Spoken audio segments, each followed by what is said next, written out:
따라서 합시다. 영과 진리로 예배에 힘쓰라. 제가 올해 와서 교회 주제를 영과 진리로 예배에 힘쓰라 이렇게 표를 정하고 매월 첫째 주일에 예배에 관한 말씀을 드립니다. 지난 3월 달에는 가정 공동체 때문에 두 번째 주일에 드렸고 첫 번째에 레위기의 말씀을 통하여서 매주 첫 번째 주일에 이렇게 말씀을 드리는 중에 있습니다. 오늘은 그 말씀 중에서 화목제에 관한 말씀입니다. 번제를 말씀드렸고 소제에 대해서 말씀을 드렸습니다. 오늘은 화목제입니다. 이 화목제는 하나님과 화목하고 사람과 화목하기 위해서 하나님께서 만들어주신 제사 제도입니다. 화목제를 드리는 경우가 세 경우가 있습니다. 레위기 7장에 보면 나오는데요. 그 첫 번째는 내가 이미 받은 축복과 구원에 대한 감사의 표시로 드리는 감사제가 있습니다. 감사의 제물이죠. 둘째는 불행할 때나 하나님의 도우심을 간청할 때 혹은 특별한 서원, 내가 약속을 할 때에 그 서원이 이루어지기를 바라는 마음으로 드리는 서원제가 있습니다. 또 세 번째는 특별한 축복이나 구원과는 관계없이 매일매일 그 범사의 생활에 대하여 감사하면서 드리는 낙헌 예물이 있습니다. 그래서 이 감사 제물이나 서원 제물이나 낙헌 제물이나 우리가 이렇게 딱 이름을 안 붙이지만은 사실 오늘날 우리 성도들이 하나님 앞에 감사할 때에 제목을 적는 내용들이 거의 이런 내용이잖아요. 범사에 감사합니다. 하나님 이런 일 있습니다. 어려움이 있습니다. 도와주세요. 하나님 주님의 주신 축복과 구원에 감사드립니다. 이런 내용. 또 하나님 내가 이렇게 살기를 원합니다. 응답해 주십시오. 약속합니다. 이런 마음으로 우리는 늘 그렇게 감사 헌금을 드립니다. 번제는 수컷만을 드릴 수 있었지만은 이 화목제물의 제물은 소나 양이나 염소의 암수를 다 드릴 수가 있었습니다. 우리 3장 1절에는 중간에 보면은 소로 드리려면 수컷이나 암컷이나 이렇게 나오죠. 수컷이나 암컷이나. 그리고 6절에도 보면 여호와께 예물로 드리는 화목제의 제물이 양이면은 수컷이나 암컷이나 그랬습니다. 12절에도 그 예물이 염소면 그것을 여호와 앞으로 끌고 가라 그렇게 말씀을 합니다. 자, 이렇게 하나님 앞에 제물을 드릴 때에 먼저 제물을 가지고 수컷이든지 암컷이든지 소든지 양이든지 염소든지 가지고 옵니다. 성막 뜰에 성막의 문을 열고 성막 뜰에 나오면 거기에 번제단이 있습니다. 거기 뜰에서 먼저 제물을 가지고 온 사람이 제물의 머리에다가 안수를 합니다. 죄가 증가되는 의미가 있고요. 그러면 그 제물을 이제 가지고 온 사람이 죽입니다. 잡습니다. 이때에 제물 중에서 기름과 콩팥 두 개는 따로 구분해 둡니다. 그 후에 거기까지 이제 제물을 가지고 온 사람이 하면 그 다음에는 제사장이 그 죽은 제물의 피를 단 사면에다가 사방으로 뿌립니다. 그리고 제물 중에서 구별해 놓았던 기름과 두 콩팥을 번제단 위에 올려놓고 화재, 즉 불로 태워서 하나님 앞에 드리는 것이 화목제입니다. 이 화목제를 드릴 때 제물을 가져올 때에 주의할 사항이 하나 있는데 그것은 바로 흠없는 제물이어야 했습니다. 물론 하나님께 가져오는 모든 것이 그렇습니다. 번제로 드릴 때도 흠없는 제물이어야 됩니다. 화목제물 드릴 때도 흠없는 제물이어야 됩니다. 1장 3절에 보시면 번제에 관한 말씀에서 그 예물이 소의 번제이면 흠없는 수컷으로 가져오라고 말씀하시고 또 오늘 1절 본장 1절에도 보시면은 사람이 만일 화목제 예물을 드리되 소로 드리려면 수컷이나 암컷이나 흠없는 것으로 여호와 앞에 드릴지라고 했습니다. 6절의 말씀에도 보시면 화목제의 제물이 양이면 수컷이나 암컷이나 흠없는 것으로 드릴지니라고 했습니다. 흠없는 제물, 우리는 여기서 두 가지 의미를 한번 생각해 봅니다. 흠이 없다라는 말은 바로 예배자의 마음을 표시합니다. 하나님의 사람에게 믿음이 없어지게 되면 하나님께 드리는 제물에서부터 표시가 납니다. 하나님의 사람에게 믿음이 식어지게 되면 하나님께 드리는 예배의 마음에서 표시가 나게 되어 있습니다. 이스라엘 백성이 70년 동안 바벨론에서 식민지 생활하던 어느 날 바벨론 왕의 공고가 붙었습니다. 정확하게 말하면 메데바사 페르시아 왕의 고레스 왕의 공고가 붙기를 이제는 너희가 유다 땅으로 유대인들은 돌아가도 좋다라는 허락입니다. 얼마나 기쁩니까? 그런데 의외로 돌아가지 않는 사람이 더 많았어요. 왜냐하면 우리가 여기서 70년 동안 자리를 잡았고 정착했는데 이제 또 어떻게 돌아가겠느냐? 여기서 우리는 그냥 살련다. 그러죠. 우리 민족도 그랬잖아요. 그래서 우리 민족 가운데도 저 중국의 동부 삼성 지역의 연변이나 이런 데서 정착해서 그냥 그대로 사시는 분도 계시고, 저 러시아에 가서 사시는 분도 계시고, 해방되어도 돌아오지 않고 그냥 그쪽에서 정착해서 사시는 분이 계셨던 것처럼 바벨론에 그냥 정착해 살고 돌아오지 않는 겁니다. 그 중에서 하나님의 성전에 있던 예루살렘으로 돌아가서 하나님을 섬기고 내가 예루살렘 성전을 다시 지어야 되겠다는 신앙의 열정을 가졌던 사람들이 돌아옵니다. 예루살렘으로 돌아왔습니다. 얼마나 신앙이 좋은 사람이에요? 그 정착했던 거 다 포기하고 돌아왔습니다. 그런데 세월이 흐르면서 그들의 믿음이 점점 변질되고 식어지기 시작했습니다. 자, 믿음이 식어지면 무엇이 어떻게 나타난다고요? 예배의 모습에서, 하나님 앞에 드리는 제물의 모습에서 나타나는 겁니다. 하나님께 드리는 제물이 달라지기 시작했습니다.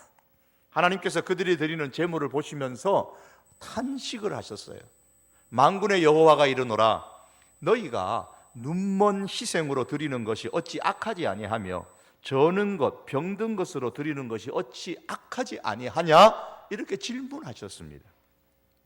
흠이 없는 제물을 드리라고 지금 레위기에서 말씀을 하셨음에도 불구하고 유다 백성들은 흠 있는 눈먼 제물, 저는 가축, 병든 가축을 제물로, 예물로 하나님께 가지고 오는 겁니다. 어떤 마음이겠어요? 아이고, 이거 병들었네. 이 소가 병들어서 쓸모가 없네. 이거 양 이거 병들어 갖고 갖다 팔아봐야 별로 돈도 가치도 안 되고, 뭐 이 양 팔아보면 뭐 틀도 못 갖겠고 별로 소용도 없는데 하나님께나 바치자. 이렇게 저는 것, 병든 것, 눈먼 것 가지고 옵니다. 그러나 한편으로 생각하면 어차피 죽을 짐승인데 눈먼 거면 어떻고 저는 거면 어떻고 병든 거면 어떠냐? 죽으면 다 마찬가지인데 맞지 않습니까? 맞는 이야기예요. 죽으면 가지고 와서 어차피 다 죽일 건데 저는 거 죽이면 어때요? 뭐 저는 거나 안 저는 거나 죽여놓으면 다 똑같은데, 병든 것 뭐 죽여놓으면 다 똑같은데, 그런 심정으로 하나님 앞에 드리지 않았나 싶습니다. 그러나 다른 것이 하나 있습니다. 이게 무엇이 다를까요? 드리는 사람의 마음이 다릅니다. 그래서 흠없는 제물이 아니라 눈먼 것, 저는 것, 병든 가축을 예물로 하나님 앞에 드렸다는 것은 그들의 마음이 변했다는 거예요. 그 마음이 변했다는 말은 믿음이 변했다는 거예요. 믿음이 식어버렸다는 겁니다. 변질됐다는 겁니다. 믿음은 반드시 행동으로 나타납니다. 우리가 무슨 말을 하든지 상관없이 우리의 행동은 우리가 하나님께 대하여 무엇을 믿고 있는지를 드러냅니다. 그 사람의 말이 아니라 그 사람의 행동을 보면 그 사람의 믿음을 아는 겁니다. 성도의 믿음은 우리의 입에서 나오는 말에 있는 게 아니고 우리의 행동에 담겨 있는 겁니다. 마음은 믿음의 중심 자소입니다. 마음이 어디 있느냐? 우리 마음에 우리 믿음이 있습니다. 따라서 마음이 있는 곳에 믿음이 가는 겁니다. 그래서 우리 하나님께서는 너희는 마음을 다하여서 하나님을 사랑하라고 하셨습니다. 신앙과 마음이라는 게 별개의 아닙니다.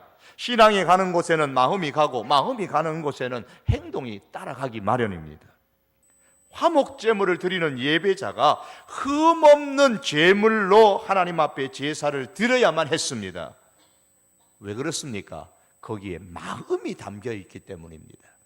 시대가 바뀌어서도 하나님께 드리는 이 기준은 바뀌지 않았습니다. 오늘 우리들은 소나 양이나 염소를 가지고 예배당에 오지 않습니다. 그러나 하나님께서 원하시는 이 기준, 마음을 다하여서 하나님께 예배하는 이 기준은 바뀌지 않았습니다.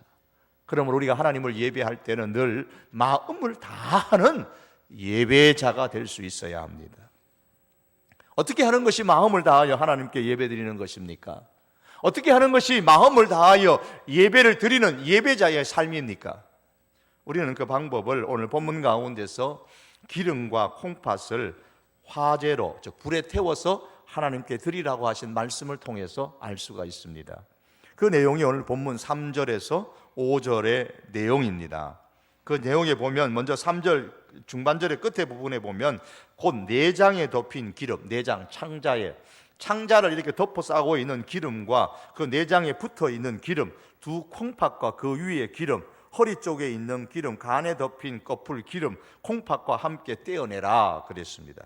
그리고 그것을 제단 위에 올려놓고 화제로 하나님 앞에 드리라는 겁니다. 자, 이 말씀을 보시면 기름과 콩팥을 따로 떼어다가 불에 태워서 하나님 앞에 드렸습니다. 그러면서 당부하기를 같은 말씀이 제물에 따라서 같은 말씀이 반복되는데 마지막 17절의 말씀 보시면 기름과 피는 먹지 말라 그렇게 말씀하셨습니다. 이는 너희의 모든 처소에서 너희 대대로 지킬 영원한 규례라고 하셨습니다. 그럼 여기서 왜 기름과 콩팥만은 하나님께 드리라고 하셨을까요? 왜 기름과 피는 먹지 말라고 하셨을까요? 그 이유는 먼저 피는 생명을 상징하는 것이기 때문입니다. 생명은 하나님께 속한 것입니다. 그래서 피는 먹지 말라고 하셨고, 기름은 16절의 말씀에 보시면 하나님의 것이기 때문에 먹지 말라고 하나님께 드리라고 했습니다. 이 기름이라는 단어는 두 가지 뜻이 있습니다. 하나는 지방, 우리가 별로 안 좋아하는 거 있죠. 지방 덩어리라 그러잖아요. 지방이라는 말이 뜻이 있고, 하나는 최상의 것이다 라는 뜻이 있습니다. 우리는 이 지방을 그 가축에 있어서 최상의 고기로 생각을 하지 않습니다. 그러나 고대 근동에는 이 지방이 고기 부위 중에서 가장 귀한 것으로 여겨졌습니다. 그래서 16절에서 모든 기름이 여호와의 것이다 라고 말씀하시는 그 이유는 희생 제물에서 최상의 것, 가장 귀한 것을 하나님께 드리라라는 그런 뜻입니다. 콩팥을 하나님 앞에 드렸습니다. 왜냐하면 이 콩팥은 제물을 드리는 사람의 마음을 의미하기 때문입니다. 여러분, 우리는 이 콩팥이라는 단어가 키리아라는 뜻인데, 그 뜻이 우리가 오늘 쓰는 신장 혹은 콩팥이라는 뜻입니다. 그리고 또 다른 뜻이 하나 있는데 마음이라는 뜻입니다. 왜 이 콩팥, 왜 이 신장을 마음이라고 했냐면, 우리는 보통 마음 그러면 어디 있다고 그래요? 마음이 어디 있어요? 우리 가슴에 있다 그래요. 가슴을 칩니다. 마음이 아파서. 그런데 이 히브리 사람은 사람의 마음이 어디 있느냐? 내장, 창자, 콩팥, 간에 있다고 생각을 했습니다.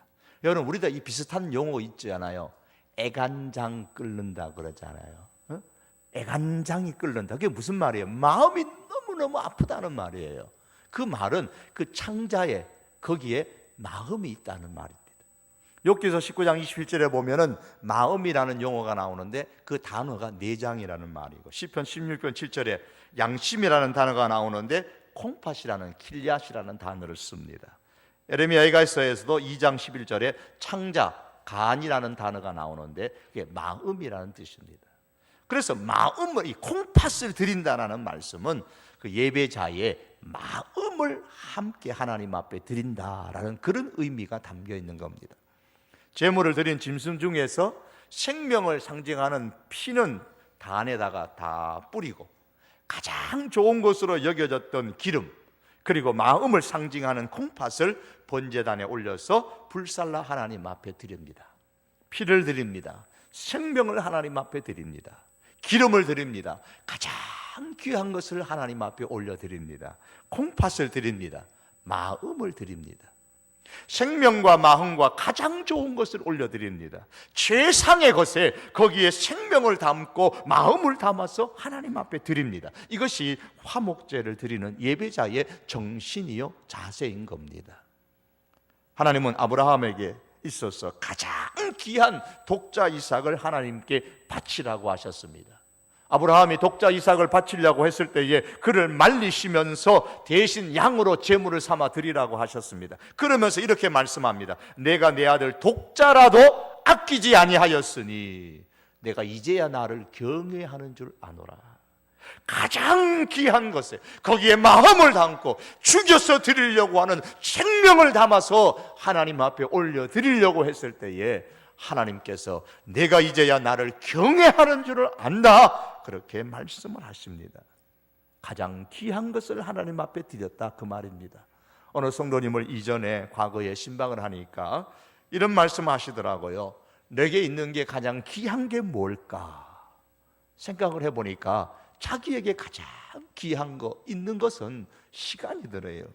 그래서 이번 여름에는 내가 하나님 앞에 이 소중한 휴가 시간을 하나님을 위해서 하나님께 바쳐야겠다, 그렇게 결심했다고 합니다. 여러분, 시간이 가장 귀합니까? 여러분에게서 그 시간이 귀하면 시간을 드리시고, 건강이 귀하십니까? 건강을 드리시고, 물질이 귀합니까? 그 물질을 드리고, 거기에다가 가장 귀한 것을 드릴 뿐만 아니라 거기에 내 생명을 담고 거기에 내 마음을 담아서 드리시기를 바랍니다. 이게 화목제를 드리는 예배자의 마음입니다.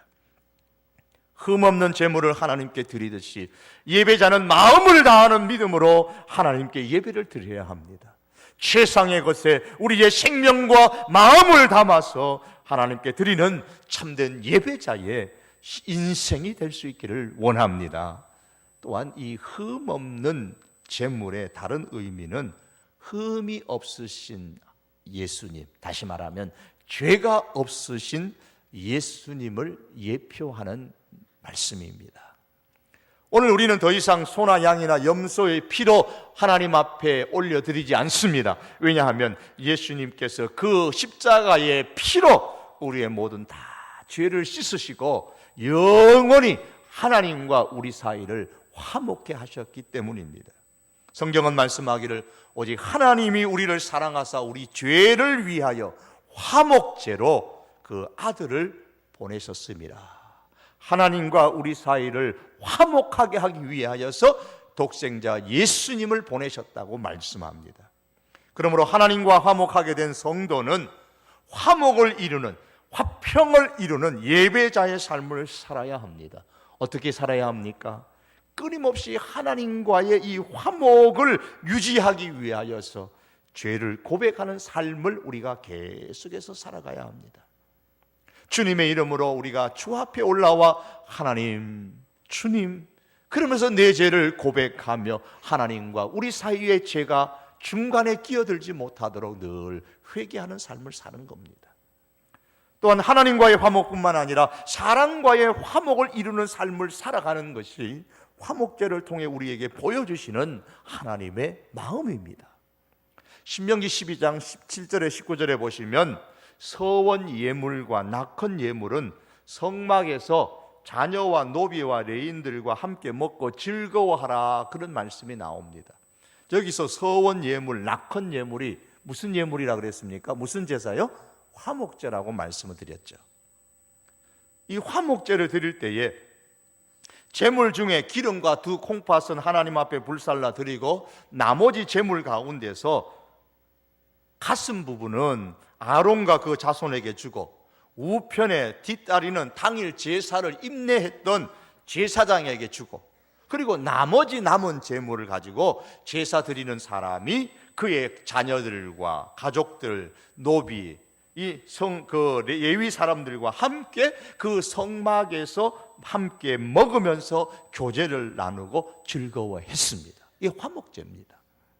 여기에 두 가지 중요한 이유가 있습니다. 왜 함께 먹으면서 함께 왜 교제를 나누라고 했었을까? 거기에 중요한 의미가 두 가지가 있는 거예요. 하나는 함께 먹는 그 교제하는 그 자리가 무슨 자리냐? 바로 신앙의 교육의 자리고 신앙의 전수의 자리입니다. 하나님께서 우리에게 이 귀한 것을 주셨다. 이번 달에도 이 해도 오늘도 하나님께서 우리에게 은혜를 주셔서 우리가 이렇게 살아왔다. 그러면서 하나님의 축복, 하나님의 구원, 어려운 일 당했을 때 하나님이 주셨던 그 은혜, 그리고 평상시에 주셨던 일상의 그 은혜, 그것을 나누는 겁니다. 그것을 간증하고 그것을 얘기하는 겁니다. 함께 먹으면서 말입니다. 거기에 무엇이 있습니까? 부모가 자녀를 향하여 교육하는 신앙의 훈련이 되는 겁니다. 자연스럽게 하나님에 대한 신앙을 배우는 거예요. 신앙을 굳게 하는 겁니다. 또 하나의 거기 중요한 자리인데, 함께 먹고 교제하는 그 자리가 사람들과 화평을 이루는 자리입니다. 관계, 그동안에 서로 간에 뭔가 한 달 동안에 좀 꺼리끼림이 있으면 거기서 함께 먹고 거기서 함께 즐기면서 푸는 겁니다. 그래서 함께 화목하는 겁니다. 그런 의미에서 성도는 하나님께는 물론이거니와 사람들 사이에서도 화평을 이루는 예배자가 되어야 됩니다. 화평을 이루면 가장 먼저 있어야 할 것이 뭘까요? 하나님께서 우리와 화평하기 위해서 뭘 먼저 하셨나요? 가장 소중한 독생자를 주셔서 우리를 용서하셨습니다. 그러므로 여러분, 참으로 화평을 이루기를 원한다면 두 가지가 우리 가운데 있어야 됩니다. 하나는 가장 귀한 것을 줄 수 있는 희생이 있어야 되고, 다른 하나가 용서가 있어야 됩니다. 자신이 용서받은 것을 아는 사람은 타인을 용서함으로 살아가야 됩니다. 예수님은 이에 대해서 1만 달란트와 100다리온의 그 유명한 비유를 통해서 너무 잘 설명해 주셨습니다. 그 예수님의 비유에 보시면 누가 먼저 용서를 받았습니까? 1만 달란트 받은 사람이 먼저 빚진 사람이 용서를 받았습니까? 100데나리온 빚진 사람이 먼저 용서를 받았습니까? 1만 달란트 빚진 사람이 먼저 용서를 받았잖아요. 아직 100데나리온의 빚진 사람을 내가 용서해 주지도 않았음에도 불구하고 먼저 내가 1만 달란트 빚졌는데 주인으로부터 용서를 받은 겁니다. 그리고 용서했던 주인이 말합니다. 내가 너를 불쌍히 여김과 같이 너도 내 동료를 불쌍히 여김이 마땅하지 아니하냐? 내가 너를 용서해 주었는데 너도 용서해 주는 것이 마땅한 도리가 아니냐, 그 말입니다. 그렇습니다. 성도란 도저히 빚을 갚을 수 없는 1만 달란트 빚진 사람이 다 용서받은 것처럼 하나님의 무한한 사랑과 은혜로 용서받은 사람입니다. 따라서 우리 성도들이 평생을 잊지 말고 관심을 두고 살아야 할 것은 용서받은 사람으로 세상 가운데서 살아가는 것입니다. 용서받은 사람으로 우리가 교회 생활하고 용서받은 사람으로 우리가 가정 생활하고 관계를 맺는 겁니다. 하나님께서 우리를 먼저 불쌍히 여겨주셨으니 우리가 불쌍히 여김을 받은 사람으로서 다른 사람을 불쌍히 여기면서 살아가는 존재가 바로 성도인 겁니다. 그런데 여러분, 우리는 용서가 잘 안 됩니다. 왜 안 될까요? 100데나리온 받을 것이 있는 사람이 용서하지 못하는 이유가 뭡니까? 용서하면 100데나리온을 받지 못하기 때문이에요. 용서하면 내가 100데나리온 못 받아요. 그래서 용서가 안 되는 겁니다. 그 100데나리온이 희생하는 게 아까워서 용서가 안 되는 겁니다. 다른 여러 가지 이유를 들지만은 근본적으로 들어가면 그 100데나리온이 아깝기 때문에 용서가 안 되는 거예요. 왜 용서가 안 됩니까? 용서하려면 내가 희생해야 하기 때문에 용서가 안 되는 거예요. 그렇잖아요. 내 자존심을 내 스스로 깎아내려야 하는 겁니다. 그게 안 되니까 용서가 안 되는 거예요. 금전적으로 희생을 해야 합니다. 나의 희생을 감수해야만 우리가 용서할 수 있는 겁니다. 하나님께서 우리를 용서하시기 위해서 독생자를 내어주시는 그 희생을 하셨습니다. 용서하고 싶은 마음은 있는데 내가 희생하는 그 무엇 때문에, 내가 희생해야만 할 그 무엇 때문에 여러분 망설이지 않으십니까? 용서하기 위해서 1만 달란트라고 하면 그 당시 유대와 이두메와 사마리아 전체, 그 나라 전체에 거둬들이는 세금이 6,000달란트라고 했는데, 그러니까 1만 달란트면 얼마나 많습니까? 용서하기 위해서 1만 달란트를 희생한 주인을 한번 생각해 보십시오. 아니, 나를 용서하기 위해서 1만 달란트와 비교할 수 없는 가장 소중한 독생자를 희생하신 하나님을 생각해 보십시오. 사랑하는 성도 여러분, 성도인 우리는 모두 다 1만 달란트, 아니 값으로 계산할 수 없는 독생자를 기꺼이 희생하신 하나님으로 인해 용서받은 사람들입니다. 용서함을 잊고 하나님의 자녀가 됐기 때문에 하나님을 믿는 우리가 해야 할 일은 바로 용서받은 자로 이제 살아가는 겁니다. 이것이 성도가 해야 할 일이요, 이것이 우리 성도가 세상에서 우리의 가족들 가운데서, 우리의 교회 안에서 보여줘야 될 하나님의 은혜와 사랑인 겁니다. 사랑하는 성도 여러분, 용서받은 사람으로서 불쌍히 여기는 마음을 우리가 보여주며 살아가십시다.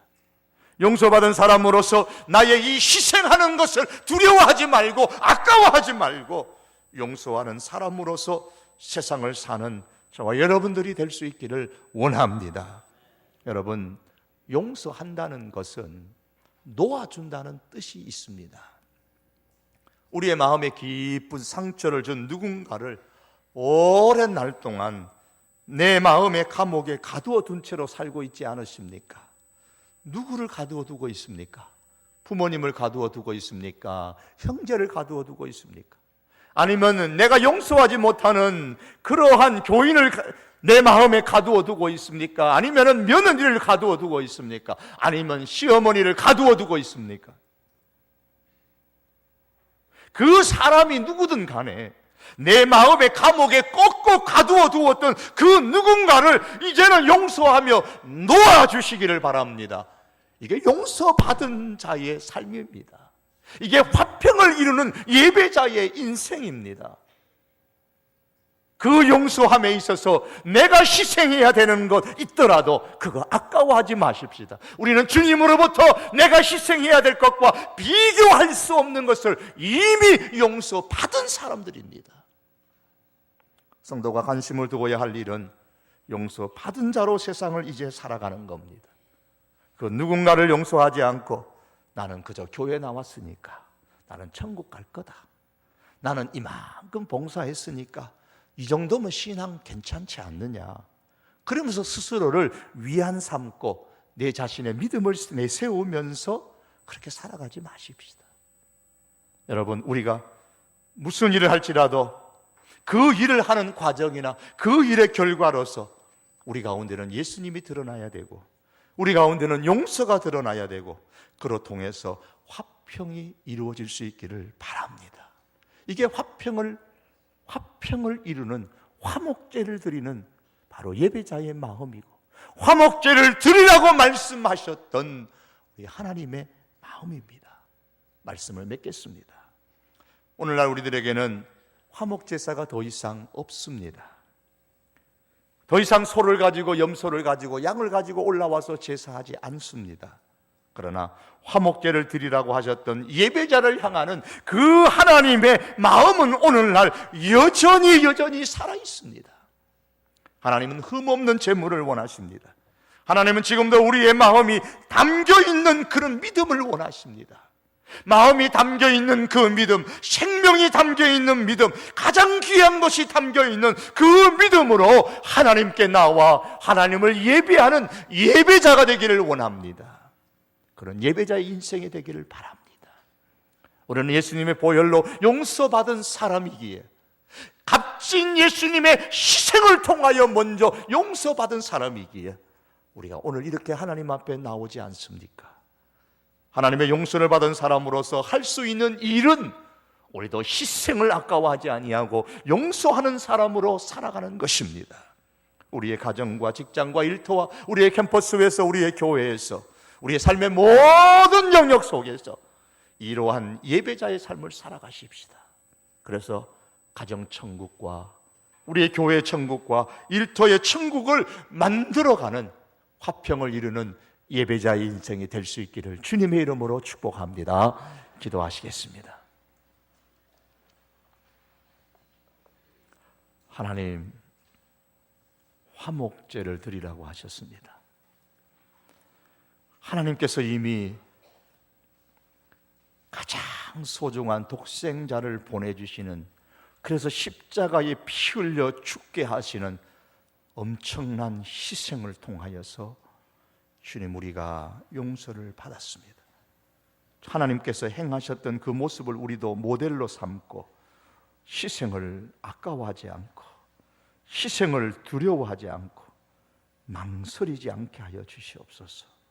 주님, 희생할지라도, 내 자존심이 희생될지라도, 내가 금전적으로 희생될지라도, 내 무엇이 희생될지라도 주여, 우리가 겁내지 않고 용서받았으니 용서하는 자로서의 삶을 살아가서 하나님, 가정천국, 일터의 천국, 교회의 천국을 이루어가는, 화평을 이루는 예배자의 인생이 되게 하여 주시옵소서. 우리가 하나님을 예배할 때마다 흠없는 예물을 드리라고 말씀하신 것처럼 우리의 마음을 담는 믿음으로 하나님을 예배하고 살아가는 저희들 삼아 주옵소서. 예수님의 이름으로 기도하옵나이다. 아멘.